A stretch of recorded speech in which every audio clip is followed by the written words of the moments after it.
오늘은 우리 아이들과 다 같이 함께하는 예배. 오늘 제목 함께 읽어볼까요? 오해 말고 이해. 오해가 무슨 뜻인지 알아요? 오해가 뭐냐면 잘못 이해했다라는 거예요. 이해라는 말은 잘 알아들었다라는 말이죠. 그래서 우리 함께 말씀을 읽어보도록 하겠습니다. 자, 다 같이 큰 소리로 마태복음 22장 29절 시작. 예수께서 대답하여 이르시되 너희가 성경도 하나님의 능력도 알지 못하는 고로 오해하였도다. 예수님이 사람들하고 대화를 하고 있는데 사람들이 예수님의 말씀을 쭉 듣더니 이상한 말을 하는 거예요. 이상한 생각, 이상한 말들을 이렇게 예수님한테 물어보는 거예요. 그래서 예수님이 그 말을 딱 듣더니 지금 이 말씀을 딱 해주시는 거예요. 너희가 하나님의 능력도 잘 알지 못하고 있구나. 너희가 성경도 내용을 잘 모르고 있구나. 그래서 너희가 오해한 거야 라고 가르쳐 주고 있는 겁니다. 자, 우리가 한번 생각해 볼까요? 오해가 발생하는 이유가 뭘까요? 이유. 우리가 살다 보면은 오해가 생겨요. 내가 의도하지 않아도 오해가 저절로 막 생기는 경우가 있더라고요. 왜 그런가 봤더니 다르기 때문이에요. 다르기 때문에. 뭐가 다르냐면 살아온 내용이 다르고 아는 내용이 다르고 부모가 다르고 인종이 다르고 살아온 배경들이 아는 지식들이 다 다르기 때문에. 예를 들어서 하나 이런 책 제목이 있더라고요. 화성에서 온 남자, 금성에서 온 여자. 이 말이 뭐냐면 남자가 여자하고 대화를 하는데 말을 하고 표현을 하고 사는데 마치 남자는 화성에서 온 것 같고 여자는 금성에서 온 것 같이 다르더라 라고 하는 거예요. 그렇게 행성이 다를 만큼 말이 다르더라. 이 인터넷에 보면 어떤 여자친구가 어떤 말을 쭉 했어요. 그러니까 남자친구가 그 말을 딱 받아쳤더니 이 여자친구가 나 그럼 집에 갈래 라고 하고 싹 가버리는 거예요. 그러니까 그것을 내용을 캡처해가지고 왜 도대체 이 여자친구가 이렇게 토라져서 집에 갔을까? 라고 하는 것을 해석하는 내용들이 쭉 있죠. 그래서 여자어 또 남자어 이렇게 해가지고 그만큼 말하는 내용과 생각이 다르더라. 남자와 여자 둘 다 근데 사람이잖아요. 그래서 어느 정도 생각하면 이렇게 오해를 풀어갈 수 있죠. 아, 내가 그럴 줄 몰랐어 라고요. 그런데 정말 큰 차이가 있는 대화가 있습니다. 그게 뭐냐면 예수님과 인간, 죄인된 사람들의 대화예요. 성경을 읽다 보면 예수님이 이 말씀을 쭉 하고 계신데 사람들이 대화를 딱 하는데 불쑥불쑥 하는 말이 굉장히 다른 말을 하는 경우가 성경에 많다 적다 많아요. 그리고 뒤에 부연 설명이 나오기를 이 사람들이 그때에 예수님이 말씀하신 바를 알지 못했더라 라고 부연 설명되는 것도 나오죠. 심지어 제자들도 이때에 예수님의 말씀을 이해하지 못했더라. 네, 예수님은 신의 영역, 하나님의 지혜, 하나님의 그 크신 풍성함을 가지고 얘기하는데 사람들은 자기 눈앞에 있는 놓여진 현실만 보고 살아가니까 그게 안 맞을 수 있더라. 네, 충분히 발생할 수 있는 오해입니다. 그러면 오해를 줄이려고 하는데 어떨 때 더 오해가 발생하는가 이렇게 사람들이 연구를 해보니까 아는 사람하고 대화할 때 오해가 많이 발생할까요? 모르는 사람하고 대화할 때 오해가 많이 발생할까요? 네, 통계적으로 어떤 게 더 많을까요? 아는 사람하고 대화할 때 오해가 훨씬 더 많이 발생한대요. 왜 그럴까요? 모르는 사람하고 대화하면 어떻게 되냐면 나는 저 사람의 생각 몰라. 그러니까 어떻게 하려고 생각할까요? 잘 들어보려고 해요. 뭐라고 말하나? 라고 들어보려고 해요. 근데 너무 익숙해. 그때 사람들의 생각에 뭐가 있을까요? 나는 저 사람 다 알아. 저 사람 첫 마디만 꺼내도 다 알아. 그래 놓고 뒤에 말은 안 들으려고 한다는 거예요. 그러니까 아니야 이번에는 그 얘기가 아니었어 라고 이 사람은 얘기하려고 했는데 됐어 라고 하는 경우. 그래서 오해가 아는 사람하고 대화할 때 많이 발생하더라. 정확하게 말하면 나는 그거 알아 라고 생각하고 대화하면 오해가 더 많이 발생한다. 근데 나는 몰라. 저 사람에 대해서도 잘 모르고 그 내용에 대해서도 잘 몰라 라고 생각하고 대화를 하면 오해가 덜 발생하더라 라는 겁니다. 그러니까 어떨 때 오해가 많이 발생한다? 내가 잘 알고 있다고 생각할 때 큰 오해가 발생할 수 있는 거죠.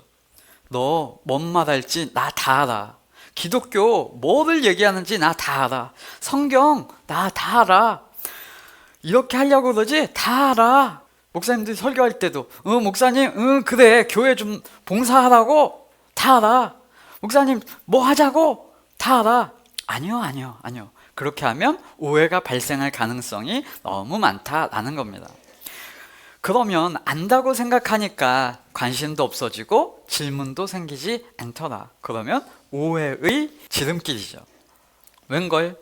이제 대화 후에 오는 것들이 오해와 상처뿐인 대화, 우리가 종종 하지요. 대화 후에 남는 것은 상처가 남으면 안 되고요. 뭐가 남아야 돼요? 이해가 남아야 됩니다. 얘기를 안 할 때는 몰랐는데, 그냥 넘겨짚을 때는 몰랐는데, 말 안 했을 때는 몰랐는데 얘기하고 나니까 그렇구나 라고 이해하는 것, 그것이 정말 필요한 것이죠. 왜냐하면 사실은 실상은 그게 아닌 경우가 너무 많기 때문이에요. 자, 신앙생활 중에서도 우리가 적용을 해야 돼요. 우리가 신앙을 어떻게 생각하고 있어요? 많은 사람들이 신앙을 이렇게 생각하고 있답니다. 신앙을 내가 얼마나 강하게 믿는가. 사람들이 뭘 믿을까요? 예수님을 믿기보다 내가 믿는 바를 믿어. 나는 그렇게 될 줄로 믿어. 강하게 믿어. 하나님이 그렇게 해 주실 거야. 그렇게 돼야만 해 라고 하는 것을 믿는 거, 그것을 신앙이라고 생각하는 사람들이 많더라. 그래가지고 신앙생활 하는 사람들의 모습을 보면 부끄럽지만, 우리들의 모습이기도 하지만 많은 경우를 보면 저는 그런 걸 많이 느꼈어요. 믿음이 좋다, 하나님을 많이 안다, 풍성하다, 그게 아니라 고집세다, 그런 비판들을 많이 받죠. 기독교의 모습이 오늘날 어떤 모습이에요? 굉장히 강직하고 뭔가 자기들이 지키려고 하는 것이 강하게 지켜지고 있는 그런 모습이 바른 것처럼 생각되는데, 아니요, 그게 아니라 오히려 기독교 신앙을 갖고 있다는 것은 내가 하나님으로 인해서 나타나는, 그러면 고집이 아니라 관용과 사랑과 그 행복의 마음으로 나오는 것, 그게 맞다라는 겁니다. 왜냐하면 기독교 신앙은 내가 믿고 있는 대상을 얼마나 풍성히 바르게 알고 있는가, 그것이 기독교 신앙을 말하기 때문입니다. 그래서 우리는 뭘 하는 거예요? 매주 와서 함께 성경 읽고 말씀 나누고 하는 이유는 내가 믿는 대상에 대한 이해를 하는 거예요. 하나님, 내가 이게 좋다고 생각하는데 이것 좀 해결해 주세요. 이게 신앙이 아니라 하나님의 마음을 내가 가져보니까 와, 이거 별거 아니네. 이 세상에 이런 거 노아지네. 와, 이거보다 더 좋은 게 있네. 이것을 알아가는 거죠. 그래서 기독교 신앙 기억하세요?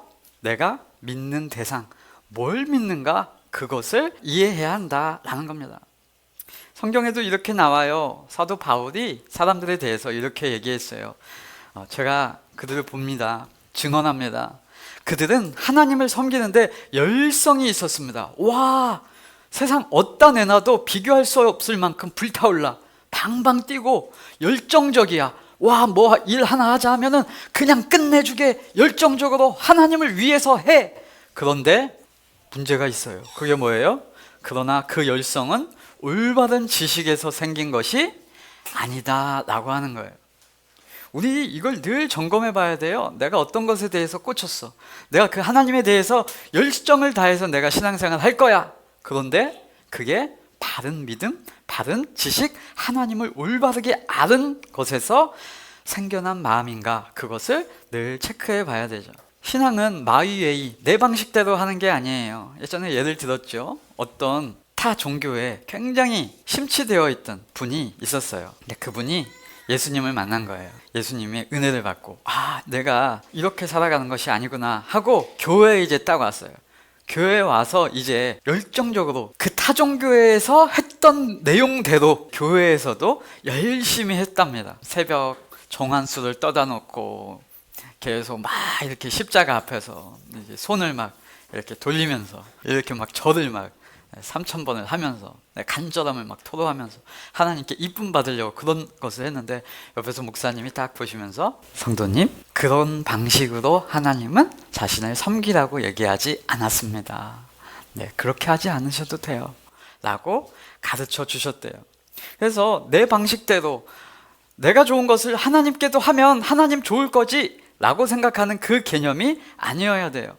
성전 건축, 우리 다윗이 이런 생각을 했어요. 내가 왕국을 이루고 하나님이 나를 왕시켜줘가지고 왕이 되었다. 그래가지고 왕궁을 크게 지었어요. 그러고 나서 백향목 궁에서 이렇게 거닐다 보니까 한편으로 딱 생각이 드는 거예요. 와, 나는 이렇게 휘황찬란한 집에서, 왕궁에서 떵떵거리고 있는데 하나님의 상징이 있는 성막, 그걸 딱 보니까 어때요? 초라해 보이게 누가 느껴요? 다윗이요. 근데 그게 아니거든요. 백향목 공에 있다고 영광되고 위엄되고 멋지고 천막, 하나님이 이렇게 작게나마 이스라엘에게 주어진 그 성막에 있다고 초라하고 약하고 이게 아니거든요.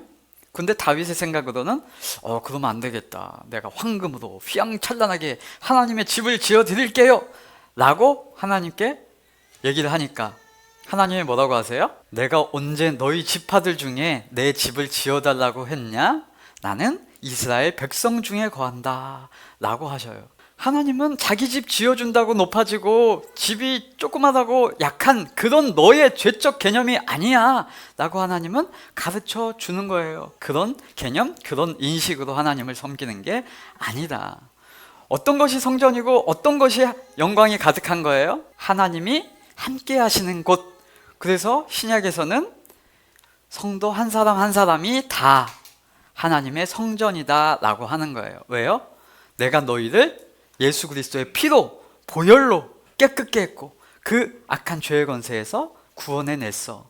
그러니까 너희는 내 거야. 그래서 내가 너희와 함께하고 내가 너희와 동행하고 너희는 내 자녀야. 그러니까 너희는 성스러워, 너희는 멋져, 너희들은 존귀해 라고 하나님이 하시기 때문에 성전이 그런 의미다 라는 거예요.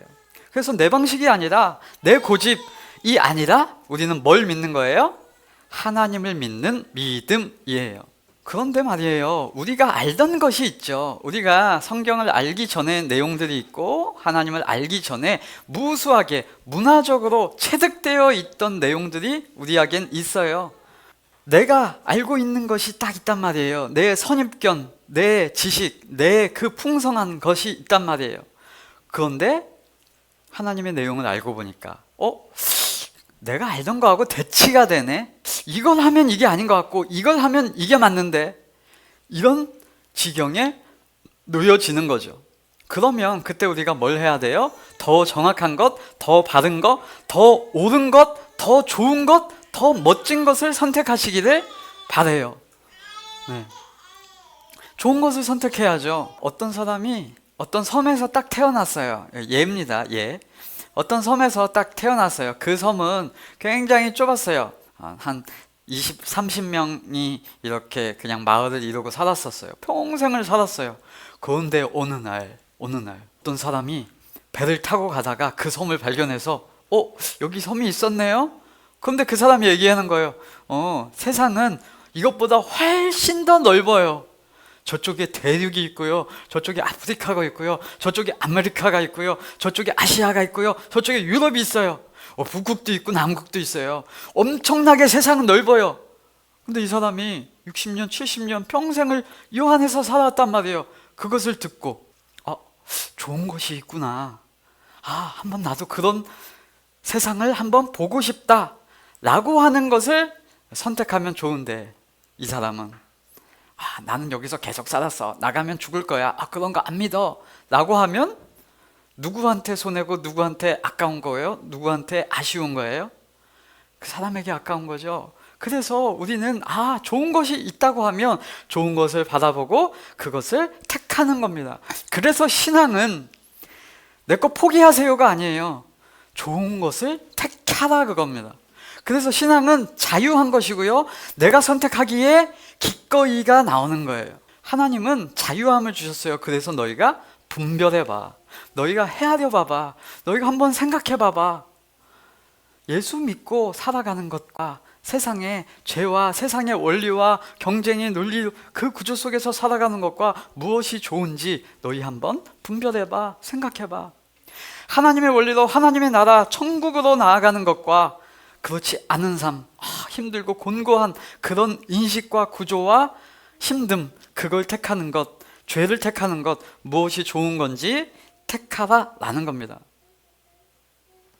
그런데 내가 그것을 분별할 수 있는가, 그게 중요한 거죠. 자, 한번 우리 아이들 문제를 내볼게요.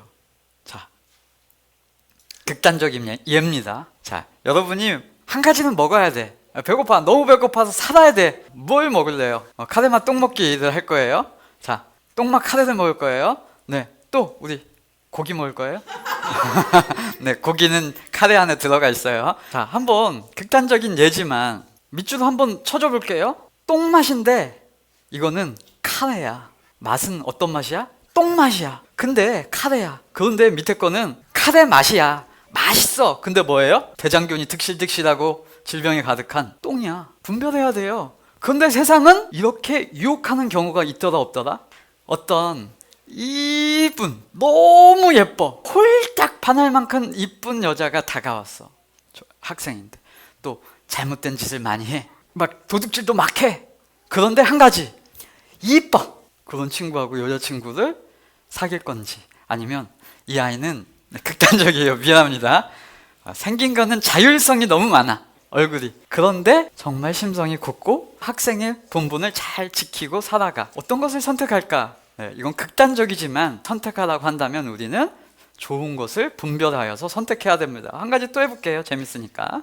자, 평생 먹어야 된다. 근데 두리안만 먹기. 우리 지나가면서 냄새, 베트남 가면은 냄새, 그냥 막 그거 맡고 있으면 막 그냥 그 하수구의 냄새 코를 받고 있는 것 같은, 비행기도 들고 타지 못하는, 호텔도 갖고 들어오면은 추방당하는 두리안만 먹기.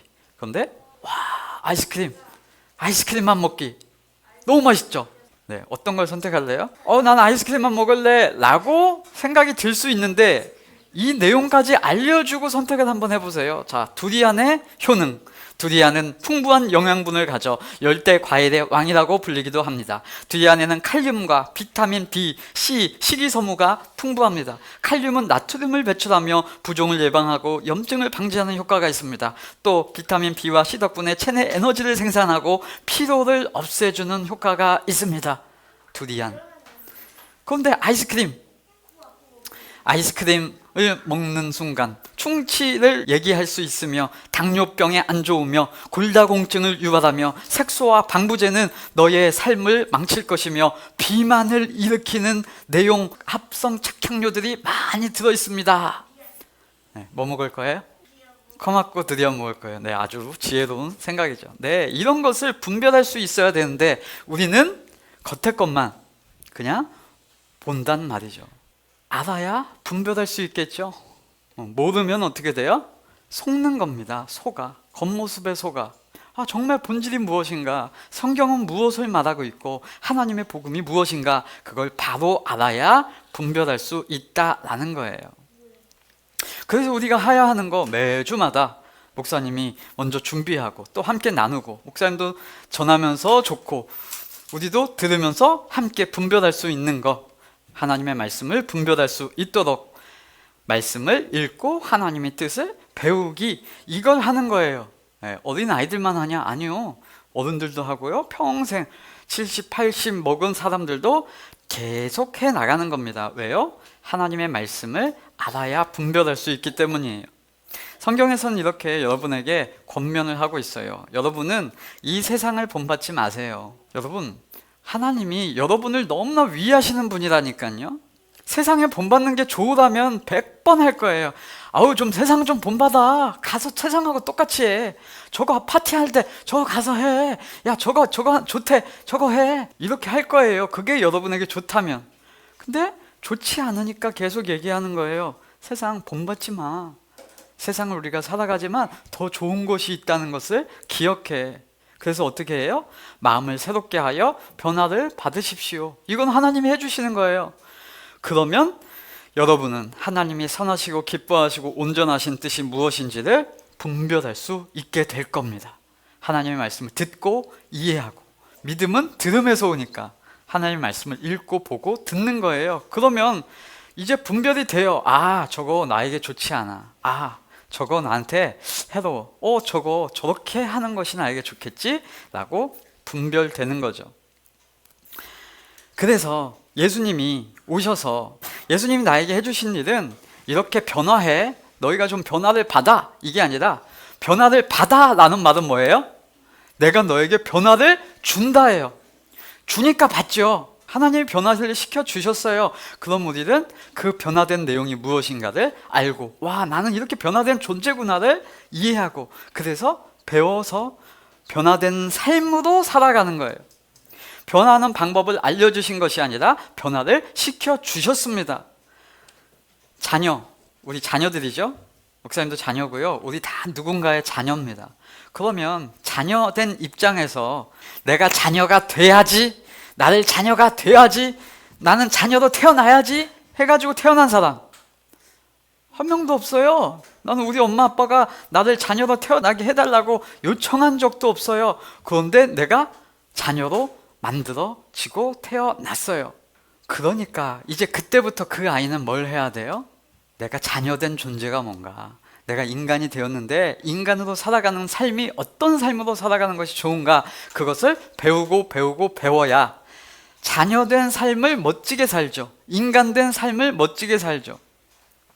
어떤 아이가 학교에 갔는데 자꾸 이런 질문을 한다고 해보세요.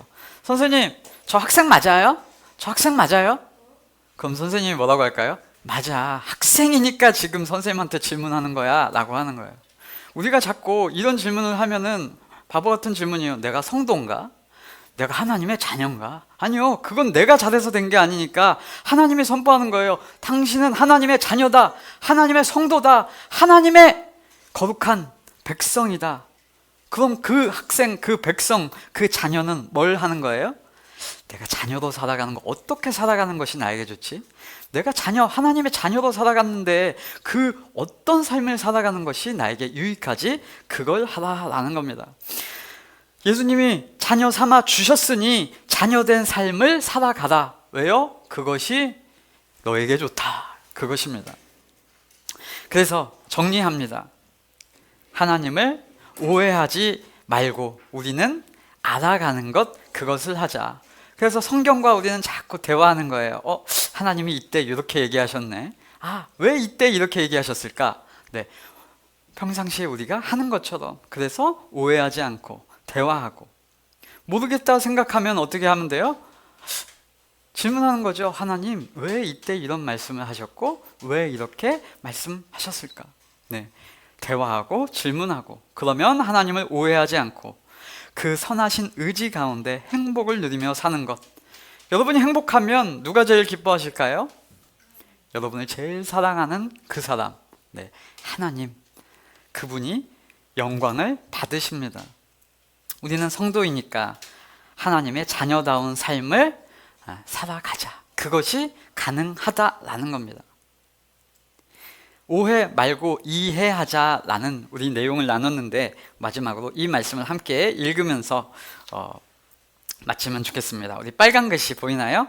함께 큰 소리로 기억나게 읽어보겠습니다. 시작! 그러므로 어리석은 자가 되지 말고 오직 주의 뜻이 무엇인가 이해하라. 이해되지 않을 땐 어떻게? 대화하고 물어보세요. 부모님한테 물어보고, 선생님한테 물어보고, 목사님한테 물어보고, 성경에 대하여 물어보고, 기도하며 물어봐서 어리석은 대로, 아, 저 친구도 하니까, 아, 저 사람들도 하니까 세상의 풍조에 이끌려서 막 살아가지 말고 나는 다르게 살자, 나는 멋지게 살자. 그 삶을 유지하며 이해하며 살아가시기를 예수님 이름으로 축복합니다.